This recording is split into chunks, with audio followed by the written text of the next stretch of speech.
అందరికీ నమస్తే. కాళేశ్వరం మీద NDSA national dam safety authority వాళ్ళు ఒక భయంకరమైన రిపోర్ట్ ఇచ్చారు. ఆ భయంకరమైన రిపోర్ట్తోనే కాంగ్రెస్ వాళ్ళు షాక్ తిన్నారు. ఆ రిపోర్ట్ ఇంకా ఈ గవర్నమెంట్ రాలేదు, కేంద్ర జలశక్తి శాఖకు వచ్చిందట.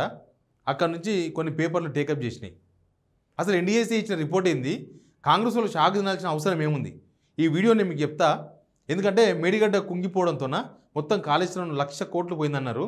తీరా చూస్తే అదంతా ఇప్పుడు రివర్స్ అయింది. సంవత్సరం కాకముందే కాంగ్రెస్ వాళ్ళు చెప్పింది మొత్తం అబద్ధం అని తేలిపోయింది. ఈ వీడియో చూసే కన్నా ముందు మీకు అందరికీ రిక్వెస్ట్ చేస్తున్నా, ఖచ్చితంగా సిగ్నల్ టీవీని సబ్స్క్రైబ్ చేసుకోండి, కింద ఉన్న బెల్ బటన్ కూడా నొక్కండి, మీ మద్దతు తెలియజేయండి. మీరు సబ్స్క్రైబ్ చేసుకున్నారని నేను అనుకుంటున్నా. ఇక వీడియోలోకి పోతే NDSA national dam safety authority వాళ్ళు కేంద్ర జలశక్తి శాఖకు రిపోర్ట్ ఇచ్చారు. మేడిగడ్డ డ్యామ్ ఆ బ్యారేజ్ మొత్తం కూల్దాల్సిన అవసరం లేదు. కేవలం 7th బ్లాక్ ఎక్కడైతే ఆ పిల్లర్స్ కుంగిపోయినాయో అక్కడ మాత్రమే రిప్లేస్ చేయాలి. అది మాత్రమే రిప్లేస్ చేయాలి. దానికి సంబంధించిన పూర్తి వీడియో మీకు చెప్తాను నేను. ఎలక్షన్ అప్పుడేమో 2 రోజులకే రిపోర్ట్ ఇచ్చారు. ఎలక్షన్ అప్పుడు కూలిపోయింది, ఒకరోజు ఆగినరు, 2వ రోజు వచ్చిండ్రు, 3వ రోజు రిపోర్ట్ ఇచ్చేసిండ్రు. ఇది ఇంకా పనికిరాదు, హోల్సేల్ అయిపోయింది కథ, ఇంకా మొత్తం కూలిపోద్ది అన్నట్టుగా చెప్పేసిండ్రు వాళ్ళు. ఇక బాగుంది కదా అని చెప్పేసి కాంగ్రెస్ కూడా అందుకొని 1,00,000 కోట్ల అవినీతి జరిగింది, మొత్తం కాలుష్యం పనికిరాదు, కేల్కతం దుకాన్ బంద్, ఇదంతా పైసలు మొత్తం పోయినాయి, గంగలో కలిపేసిండ్రు 1,00,000 కోట్లు అని చెప్పేసిండ్రు. మరి ఇప్పుడు వాడుతున్నాయని దానివే ఆ 1,00,000 పెట్టిన 94,000 కోట్ల ఖర్చులకు వెళ్ళే మల్లన్న సాగరు, కొండపోచమ్మ, ఇటుపోతే గంధమల్ల, ఇవన్నీ కూడా దానిలోనే ఇప్పుడు అవే వాడుతున్నారు. అది వేరే విషయం. అయితే ఎన్డీఎస్ఏ ఫైనల్ రిపోర్ట్ ఇచ్చింది. స్టేట్ గవర్నమెంట్కి ఇవ్వలేదు, కేంద్ర జలశక్తి శాఖకి ఇచ్చిందట. ఆల్రెడీ పేపర్లు, ఇంగ్లీష్ పేపర్లు, కొన్ని తెలుగు పేపర్లు కూడా రిపోర్ట్ ఇచ్చినట్టుగా వార్త కవర్ చేసినాయి. ఆల్రెడీ జలశక్తి శాఖకు వచ్చినాయి. 1-2 వీక్సో 1-2 మంత్సో స్టేట్ గవర్నమెంట్ కూడా రాబోతున్నాయి. ఇక్కడ ఎంక్వైరీ చేసిన కమిషన్ కూడా రిపోర్ట్ వస్తుందని. ఫైనల్గా ఏమైంది తెలుసా? అంతా బాగానే ఉందంట బ్రిడ్జు అక్కడ మేడిగడ్డ డ్యామ్. కేవలం అవి ఎక్కడైతే కుంగినాయి కదా, క్రాక్స్ వచ్చినాయి కదా, ఆ బ్లాక్లో ఉన్న ఆ పిల్లర్స్ మాత్రమే తొలగించి కొత్తగా కట్టాలంట. మొత్తం కాదు. ఏంటంటే మొత్తం 86 గేట్లు ఉన్నాయి దానిలో. కాళేశ్వరం బ్యారేజీలో మొత్తం 86 గేట్లు. ఆ 86 గేట్లలో ఆ 86 గేట్లకి ఎంత ఖర్చు అయిందని స్టేట్ గవర్నమెంట్ విజిలెన్స్ ఎంక్వైరీ చేయించారు కదా, వాళ్ళు ఇచ్చారు ఏంటంటే 3,800 కోట్లకి వెళ్ళి 4,000 కోట్లు ఖర్చు అయినాయి మొత్తం బ్యారేజ్కు. మొత్తం 86 గేట్ల బ్యారేజ్ మొత్తానికి అంత ఖర్చు అయినాయి. అయితే ఇప్పుడు ఏమైంది, 7th బ్లాక్ మాత్రమే రిప్లేస్ చేయాలి. రిప్లేస్ అంటే మొత్తం తీసేసి కొత్తవి పెట్టాలి. ఆ పిల్లర్స్ మొత్తం 10 గేట్లు ఉన్నాయి దానిలో. 7th బ్లాక్లో మొత్తం 10 గేట్స్ ఉన్నాయి. ఈ 10 గేట్స్, ఈ గేట్లు మళ్ళీ పనికొస్తాయంట. నేను ఒక ఇంజనీర్తో మాట్లాడినా. గేట్లు యథావిధిగా మళ్ళీ అవే గేట్లు ఉపయోగించేది. జస్ట్ ఈ స్ట్రక్చర్ ఉంది కదా, సిమెంట్ స్ట్రక్చర్ పిల్లర్, ఆ సిమెంట్ స్ట్రక్చర్ మాత్రమే, కాంక్రీట్ స్ట్రక్చర్ మాత్రమే చేయాలంట. మళ్ళీ ఎంత ఖర్చు కావచ్చు అని ఒక ఎస్టిమేషన్ ఉంటుంది గవర్నమెంట్ దగ్గర. ఎంత ఉందనంటే 400 కోట్ల కూడా కావచ్చు మ్యాక్సిమం. ఈ మొత్తం ఈ 10 గేట్లు, 10 పిల్లర్సు మొత్తం 400 కోట్ల రూపాయలు ఖర్చు కావచ్చు అంట. 1,00,000 కోట్లు పోయినాయి ఎట్లా, 400 కోట్లకే రిపేర్ అవుతుంది ఎట్లా? అసలు పనికిరాదు అయిపోయింది అన్నోళ్ళు ఇప్పుడు ఏమంటారు? ఎన్డీఎస్ఏ రిపోర్ట్ వచ్చిన తర్వాత వీళ్ళు ఏం ముఖం పెట్టుకొని పనిచేస్తారు? ఈ రెండు ఇంపార్టెంటే. ఇంకా కాళేశ్వరం పనికిరాదని వదిలేసారు కదా, కాళేశ్వరం ఇంకా అయిపోయింది, 1,00,000 కోట్లు గోదావరిలో వచ్చిన మాట్లాడారు కదా, అవినీతి జరిగింది 1,00,000 కోట్లు అన్నారు కదా, మరి ఈ రిపేర్ అవుతుంది 400 కోట్లు. ఈ విషయాన్ని చాలా రోజులకి వెళ్ళి ఎప్పుడు అది కుంగిపోయినప్పుడే చెప్పిండ్రు. అదేం పెద్ద మ్యాటర్ కాదు.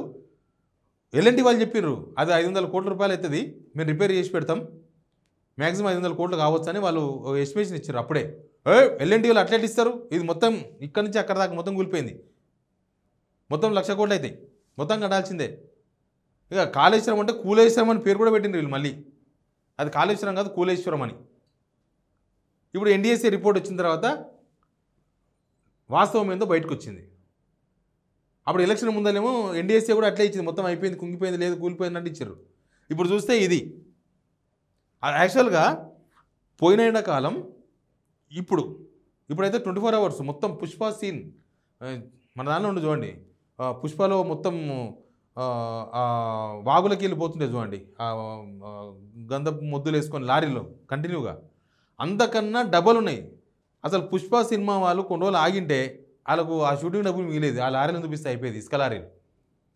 పోయినండకాలం ఎండాకాలం కలిసి మొత్తం 4,000 కోట్ల రూపాయల ఇసుక అమ్ముకున్నారు. 4,000 కోట్ల రూపాయల ఇన్కమ్ వచ్చింది గవర్నమెంట్కి. ఇప్పుడు ఇంకా తవ్వుతున్నారు, 24 hours అనుమతి ఇచ్చారు, మొత్తం లారీలు మొత్తం ఆడ అవే ఉన్నాయి కాళేశ్వరం దగ్గర. 4,000 రూపాయలు మొత్తం నీళ్ళు వదిలేసి ఇసుకను అమ్ముకున్నారు. 4,000 కోట్ల రూపాయలు వచ్చినాయి. ఇప్పుడు పెట్టబోయే ఖర్చు 400 కోట్ల రూపాయలు. అంటే ఏంది, 10% ఇసుకనే ఎక్కువ అమ్ముకున్నారు, 10 times పెట్టే ఖర్చు కన్నా. జస్ట్ ఇది పెట్టి రిపేర్ అయిపోతుందని అందరు చెప్తే కూడా పట్టించుకోకుండా ఇప్పుడు చూడండి చెరువులు నిండిపోయినాయి. ఏమన్నా ఎండాకాలంలో చెరువులు నిండి ఉండేది, పోయినాయి, భూగర్భ జలాలు పోతున్నాయి మొత్తం.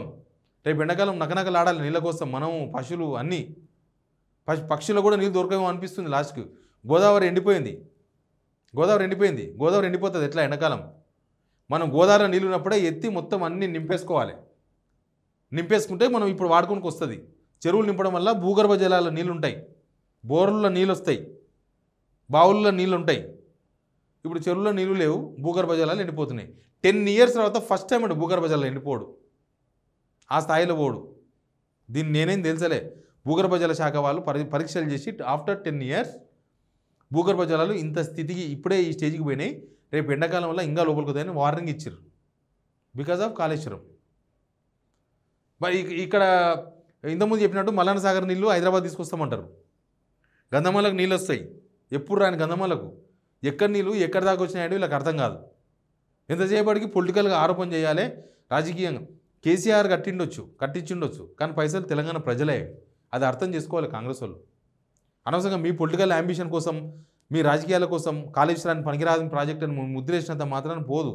అది వీళ్ళు చేయకపోతే రేపు నెక్స్ట్ వచ్చిన గవర్నమెంట్ చేయొచ్చు, అప్పుడు ఉన్న సిగ్గుపోతుంది. మీరు ఇన్ని రోజులు దీన్ని ఇందుగా పెట్టింది, ద్రోవలు అవుతారు అప్పుడు.